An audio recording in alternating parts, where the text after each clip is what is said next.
அதுமன்றி எகிப்தின் ராஜா சிப்பிராள் பூவாள் என்னும் பேருடைய எபிரேய மருத்துவச்சிகளோடே பேசி, நீங்கள் எபிரேய ஸ்திரீகளுக்கு மருத்துவம் செய்யும்போது அவர்கள் மணையின் மேல் உட்கார்ந்திருக்கையில் பார்த்து, ஆண் பிள்ளையானால் கொன்று போடுங்கள், பெண் பிள்ளையானால் உயிரோடிருக்கட்டும் என்றான்.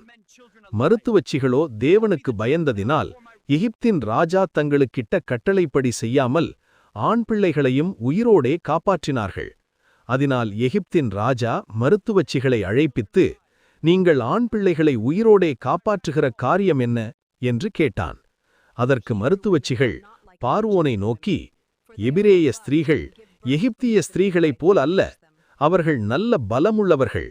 மருத்துவச்சி அவர்களிடத்துக்கு போகும் முன்னமே அவர்கள் பிரசவித்தாகும் என்றார்கள். இது நிமித்தம் தேவன் மருத்துவச்சிகளுக்கு நன்மை செய்தார். ஜனங்கள் பெருகி மிகுதியும் பலத்து போனார்கள். மருத்துவச்சிகள் தேவனுக்கு பயந்ததினால் அவர்களுடைய குடும்பங்கள் தழைக்கும்படி செய்தார்.